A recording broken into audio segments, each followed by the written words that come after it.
Hi friends, good morning. Welcome to XMP. I hope आप सब अच्छे हैं and you are preparing well for examination. तो शुरू करते हैं आज का हमारा करंट अफेयर जो कि है 8 अक्टूबर 2022. राइट, जैसा कि 8 अक्टूबर आपको पता है today is Indian air force day. So let's begin with the first piece of news, but before that let me remind you कि इस लेक्चर के पीडीएफ को आप डाउनलोड करना ना भूलो. फर्स्ट सेकंड थिंग, शाम को हमारे वेबसाइट बीपीडिया को डाउनलोड करो so that you can make your preparation comprehensive by revising it as and when you require. शुरू करते हैं. हमारा सबसे पहला न्यूज वो है चीता टास्क फोर्स. जैसा कि आपको पता है, कुछ दिन पहले नाम्बिया से 92 करोड़ रुपए खर्च करके गवर्नमेंट ऑफ इंडिया चीता लेके कहां पे आया है. 17 सितंबर को उनको कूनो नेशनल पार्क में छोड़ा गया है. राइट. सो अभी उनको सिर्फ छोड़ने से तो नहीं होगा ना, उनको मॉनिटर करना पड़ेगा. उनकी पॉपुलेशन को कैसे बढ़े वो उसके बारे में सोचना पड़ेगा. उसके बाद उनको कैसे कूनो नेशनल पार्क से रिलोकेट पूरे देश भर के टाइगर रिजर्व में कर सके. सो ये सारा काम करने के लिए गवर्नमेंट ऑफ इंडिया ने एक चीता टास्क फोर्स बनाया. ठीक है. तो देखो, एज सच चीता टास्क फोर्स में ये जो मेंबर्स हैं, इन मेंबर्स में किसी को भी चेयरमैन नहीं बोला गया. सो इन दैट सेंस मतलब यहाँ पे हम बोल ही नहीं सकते कि चेयरमैन कौन है. देखो, यहाँ पे principal secretary forest Madhya Pradesh के हैं, प्रिंसिपल सेक्रेटरी टूरिज्म के हैं. मतलब ये दोनों तो सेम लेवल के अधिकारी हैं, एक फॉरेस्ट के हैं एक टूरिज्म के हैं. बट क्योंकि इनका नाम पहले लिखा गया है और यहाँ पे देखो कोई नाम नहीं है, मतलब जो भी प्रिंसिपल सेक्रेटरी फॉरेस्ट बनेगा वही, मतलब वो यहाँ पे टास्क फोर्स में आ जाएगा. So it's a long term process, इसीलिए किसी का डायरेक्टली नाम नहीं है. हाँ, कुछ लोगों का नाम जरूर है, जैसे Shri Alok Kumar, retired principal conservator of forest wildlife and chief wildlife warden Madhya Pradesh. Doctor Amit Mallick, inspector general NTCA new Delhi. Doctor Vishnupriya, scientist, wildlife institute of India Dehradun and so on. ठीक है. तो ऐसे कुछ लोगों का नाम है, बट किसी को भी यहाँ पे चेयरमैन नहीं बोला गया है. तो ये चीजें आप नोट करो. देन इसको क्यों किया गया है, आई होप ये आपको समझ में आ गया है. ये जो टास्क फोर्स है ये 2 साल के लिए बनाया गया है. द टास्क फोर्स में appoint a sub committee to regularly visit the cheetah and production area as and when decided by them. मतलब स्ट्रेट एंड सिंपल इस टास्क फोर्स से काम क्या होगा कि जब इनके कब्स पैदा होंगे कूनो नेशनल पार्क में, इनकी जब आबादी बढ़ेगी तो इनको कैसे रिलोकेट किया जाए देश के बाकी दूसरों जगह पे. ठीक है. तो उसके रिलेटेड ये टास्क फोर्स है. आई होप ये आपको क्लियर हो गया है. अब आगे बढ़ते हैं हमारे नेक्स्ट न्यूज पे. वो है first of its kind workshop on accountability framework. तो देखो, जो national commission for protection of child rights है, ठीक है, तो इन्होंने एक अकाउंटेबिलिटी फ्रेमवर्क का वर्कशॉप किया है जिसमें सब तरीके के जो रिलेटेड लोग हैं ना वो पार्टिसिपेट करेंगे from the central and the state level. अब वो कौन लोग हैं, मतलब कौन सी ऑर्गेनाइजेशन है, उतना डिटेल हमको नहीं जानना है एंड एग्जैक्टली उतना डिटेल पीआईबी में भी नहीं है. Then responsibility of stakeholders on the implementation of school safety guidelines with reference to psychosocial aspect. तो देखो, इसके एक बैकग्राउंड को समझते हैं why this is required.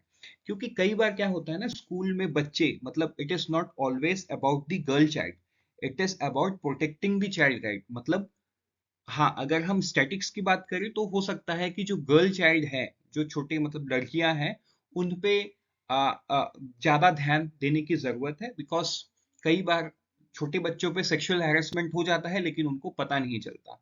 So and obviously on the other hand ऐसे है कि जो बच्चे थोड़ा सा वीक होते हैं या मान के चलो थोड़ा सा मोटे होते हैं तो उनको बुली किया जाता है. सो कहीं ना कहीं उनके राइट्स को इफेक्ट करता है, उनके मेंटल हेल्थ को इफेक्ट करता है. ठीक है. साइको सोशल एस्पेक्ट, मतलब ये बच्चे जब बड़े होते हैं ना, so they develop a different kind of mindset toward the society because they are not able to adapt the kind of you know मतलब उनको जिस तरीके का बिहेवियर मिलता है, जिस वजह से उनको एक अलग ही सोशल साइको मतलब साइको सोशल माइंड वो डेवलप कर लेते हैं. तो ये जो अकाउंटेबिलिटी फ्रेमवर्क है ये उसी चीज को एड्रेस करता है, that there should be someone who is accountable. Right. responsibility of stakeholder on implementation of school safety guidelines with reference to psychosocial aspects. I hope अभी आपको क्लियर हो गया है. Then The workshop was organized on occasion of World Mental Health Week 2022. ठीक है, तो देखो जो मेंटल इशू है ना, हम बोलते हैं, तो एक तो ये है कि कुछ चीज मतलब डिफिशियंसी बर्थ से होता है, that is a fact. But कई बार and in most of the cases ये जो मेंटल इशू है छोटे बच्चों में, हु जो इन लोगों मतलब जो इस चीज का शिकार है, ये बर्थ से इनका डिफिशियंसी नहीं है, ये कोई ना कोई इंसिडेंट स्कूल पे होता है, या वो बच्चे जब घर से बाहर जाते हैं मतलब अपने क्लोज कॉन्टेक्ट से बाहर होते हैं, फॉर एग्जाम्पल माता पिता या सिबलिंग्स इनके बाहर होते हैं, तो कहीं ना कहीं वो बुली का शिकार होते हैं, नहीं तो सेक्सुअल हैरेसमेंट का शिकार होते हैं, तो ये सारा चीज की वजह से ना this take a toll on their mental health. So this is first of its kind workshop on accountability framework। एक accountability framework बनाया जा रहा है। So इसमें हर तरीके के लोग होंगे, मतलब इसमें participation स्कूल लेवल से शुरू होगा and till the union government level तक, राइट? पहला चीज। दूसरा चीज, अब इसमें कौन लोग इन्वॉल्व है हमको उतने डिटेल में नहीं जाना है। अगर हम ऑब्जेक्टिव की बात करें तो main objective of the national workshop was to give orientation on the matter of school safety security, to review the accountability fixed of the concerned authority and stakeholders in this regard।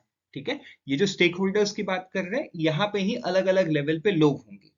For example, है ना, ऐसा मान के चलते हैं, मतलब ये PIB में नहीं है, but what I can think of stakeholder की अगर हम बात करें तो हो सकता है स्कूल लेवल पे कोई टीचर असाइन किया जाएगा, है ना, फॉर गर्ल चाइल्ड, और प्रोबेबली ये सीनियर टीचर, लेडी टीचर, उनको असाइन किया जाएगा।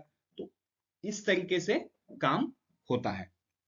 आई होप ये भी आपको क्लियर हो गया है। अब आगे बढ़ते हैं हमारे नेक्स्ट न्यूज पे, वो है LIC centre to sell 60.7% stake. तो जैसा कि आपको पता है कि IDBI बैंक में,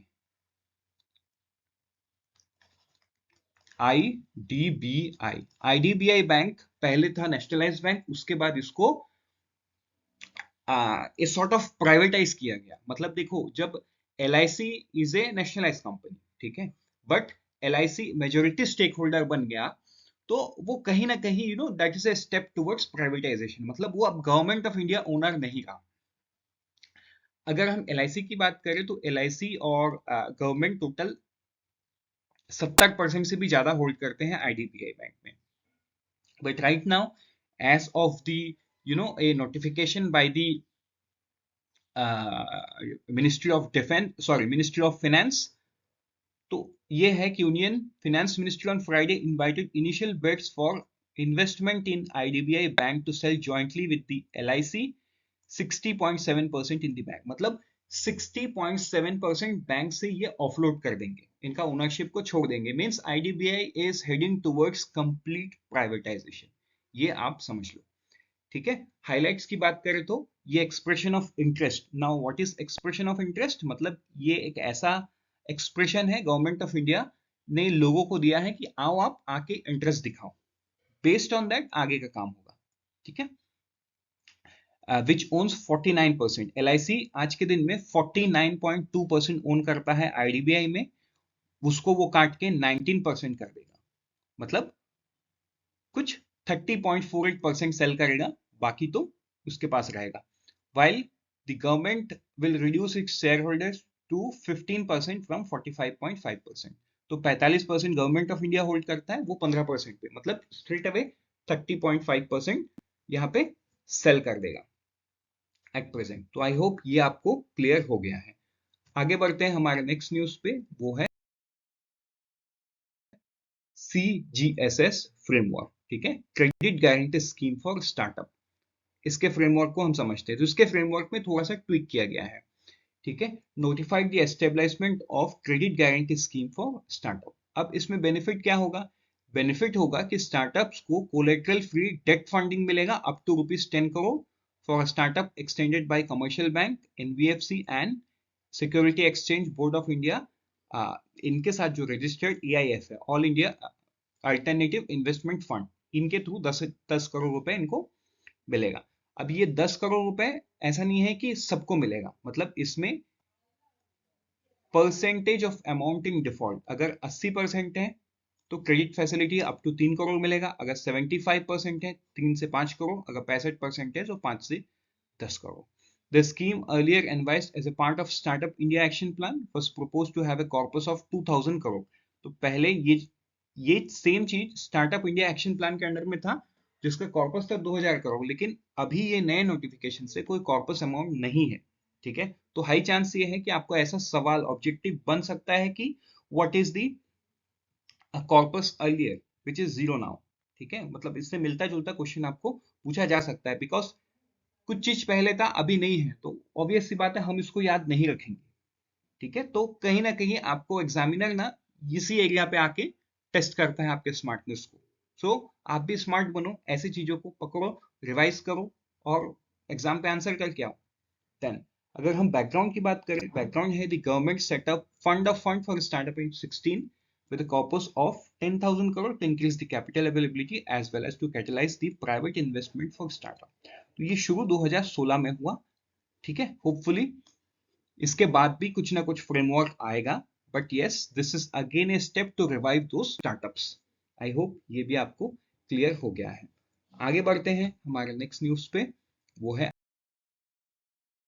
आरबीआई अनवील्स डिजिटल रूपी। तो देखो ये एक पायलट लॉन्च है और ये अभी तक लॉन्च हुआ नहीं, ये होगा, राइट।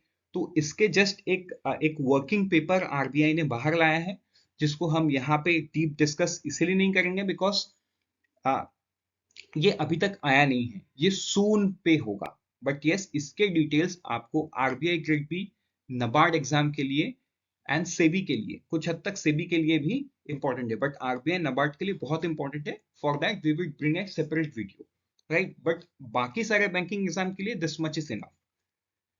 और बाकी सारे बैंकिंग एग्जाम के लिए जब ये लॉन्च हो जाएगा ना, तब जो डिटेल्स आएगा तब वो उसको हम पढ़ लेंगे, लेकिन अभी ये सून फेस में है, मतलब अभी तक आरबीआई ने किया नहीं है।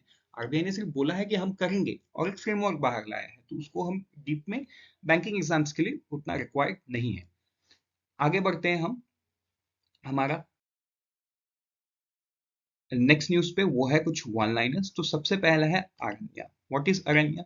तो देखो ये जो दिल्ली कस्टम्स है, इन्होंने स्वच्छ Bharat and Indian wild life heritage को इनोग्रेट किया है। एक मतलब सेकेंड फ्लोर, इनका जो ऑफिस है इसके सेकेंड फ्लोर में बहुत सारा पिक्चर लगाया है, एंड जो गैलरी है वो गैलरी का नाम दिया अरण्या। द रीजन बीइंग जो जो कस्टम ऑफिसर्स है ये अक्रॉस द इंडिया, है ना, बहुत सारे वाइल्ड लाइफ जो क्राइम है उनको रोकने का ये काम किया है। So that's why they have dedicated their second floor gallery to the wildlife and they have named it as Aranya. Next है Conference on Industry 4.0 Challenges Ahead and Way Forward। तो ये आपको नाम याद रख लेना है। इसको रिलीज मतलब इसको इनॉग्रेट कौन किया? Union minister for heavy industries doctor Mahendra Nath Pandey, इन्होंने किया है। कहाँ पे? केवडिया, गुजरात। आगे बढ़ते हैं नेक्स्ट न्यूज पे, ईएफटी पैनल। ईएफटी पैनल में E. Balasubramaniam and Radhika Gupta, they have been re-elected as the chairman and vice chairperson of the Association of Mutual Funds in India, AMFI. Sandeep Sikka has been re-elected as the chairman of EFT committee and Radhika Gupta as the chairman of committee on operations, compliance and risks। तो ये second वाले line को हम भूल भी गए तो that's fine, मतलब इतना डिटेल में नहीं जाना है। But yes A Balasubramaniam and Radhika Gupta, ये दोनों reelected as the chairman and the vice chairman of association of mutual funds in India, ये हमको याद रख लेना है। आगे बढ़ते हैं, और भी कुछ वन लाइनर। तो यहाँ पे है MOU between India and Japan. तो इंडिया का जो इंडियन इंस्टीट्यूट ऑफ आयुर्वेदा है, इन्होंने साइन किया हुआ है एमओयू किसके साथ? Same type of organisation Japan का जो है national institute of advance industrial science and technology, इनके साथ। क्यों? To promote institute research activities both at the national and international stage. The MOU will enable both countries to promote research collaboration and building capacities in the field of Indian Ayurveda system and traditional medicine। I hope ये आपको clear हो गया। अगर हम Indian institute of Ayurveda की बात करें तो देखो वो कई सारे अलग अलग कंट्री एंड अलग अलग कंट्रीज के इंस्टीट्यूट के साथ ऑलरेडी एमओयू पे है, जो कि मैंने अभी मार्क किया है। इसको आप एक दो बार पढ़ लो तो आपको ध्यान में आ रहेगा। देन नेक्स्ट न्यूज चलते हैं, MOU between BIS and certification council. ठीक है, तो ब्यूरो ऑफ इंडियन स्टैंडर्ड, ये इन्होंने एमओयू साइन किया सर्टिफिकेट काउंसिल इंडिया के साथ for testing and inspection of products, right. तो सिंपल सा बात है, बीआईएस का काम भी यही है कि जो प्रोडक्ट बाहर आएगा, मतलब मैन्युफैक्चर होके आएगा, उसका स्टैंडर्ड मेंटेन रहे और सर्टिफिकेशन काउंसिल उसको सर्टिफाई करेगा। तो दोनों ने एमओयू किया है for the same reason, so that जो बाहर जो फाइनल प्रोडक्ट है ना वो क्वालिटी हो उस पे। नेक्स्ट कुछ वन लाइनर देखते हैं। सबसे पहला है यहाँ पे साइबर जागरूकता दिवस। तो इसको किसने मनाया? Indian renewable energy development agency IREDA observed this cyber जागरूकता दिवस yesterday to create cyber security awareness among all employees. ठीक है, तो ये ऑर्गेनाइजेशन लेवल पे एक है, not so important but still इसको आप देख लो एक बार। देन आगे बढ़ते हैं। अगर हम फॉरेन रिजर्व की बात करें आरबीआई का, तो फॉरेन रिजर्व जो है वो फिर से कम हो गया। लास्ट वीक में 537 बिलियन के आसपास था, अभी 532.66 बिलियन के आसपास है। ठीक है, ये सितंबर 30 तक का डेटा है। And the reason here is again RBI is defending rupees in the international market. Rupee आज के दिन में 82 प्लस पे है। द रीजन इज जो फेडरल रिजर्व्स के कुछ ऑफिसर्स हैं, they have told the media that again in the coming few months the federal reserve is looking to hike the interest rate. ठीक है, क्योंकि यूएस में भी इन्फ्लेशन का हाल खराब, इन्फ्लेशन से हाल खराब है। तो होपफुली वहां की भी सेंट्रल बैंक जो है यूएस फेडरल रिजर्व, वो भी अपना प्राइस को हाइक करे। तो शायद फिर से प्राइस हाइक करने से ये रुपी जो है ना, ये इसका ये फिर से थोड़ा वोलेटाइल रहेगा एंड ये और डिप्रिशिएट हो जाएगा in term in against of dollar. And RBI उसको डिफेंड कई दिनों से कर रहा है, जिस वजह से हमारा जो फॉरेन रिजर्व है जो 600 बिलियन प्लस था, वो कम होते होते आज के दिन में 532.66 बिलियन हो गया है। नेक्स्ट अगर हम बात करें इंडियनाइजेशन ऑफ 72 आइटम्स, तो देखो ये डिफेंस से रिलेटेड है। मतलब इफ यू रिमेंबर, आज से कुछ दिन पहले मिनिस्ट्री ऑफ डिफेंस में टोटल 214 आइटम, राइट, 214 आइटम दो लिस्ट में अलग अलग निकाला था। First list and second list में उन्होंने बोला था कि ये सारे आइटम जो है ये इंपोर्ट नहीं होंगे, इनको इंडियनाइज मतलब इंडिया में ही इनको मैन्युफैक्चर करना पड़ेगा, करेक्ट। तो इस कॉन्टेक्स्ट में जो आत्मनिर्भर भारत है वो फास्ट ट्रैक काम किया है and 72 item is already Indianised. मतलब ये 72 आइटम अब हमारे देश के अंदर ही बन रहा है। एंड इसका जो टाइमलाइन दिया गया था वो दिसंबर 2023 और दिसंबर 2024 दिया गया था, और कुछ का तो दिसंबर 2025 दिया गया था। तो इतने बड़े टाइमलाइन या डेडलाइन होने के पहले ही इसको हमने अचीव कर लिया, राइट। अब इसमें से बचा कितना? 142 आइटम, जिसका टाइम फ्रेम है दिसंबर 2022 तक ये हो जाएगा। मतलब इस यहाँ पे काम बहुत जल्दी जल्दी हुआ है। With this unfold your potential with IXMB. Let's meet again tomorrow morning. Till then, all the best and prepare 50% faster with IXMB.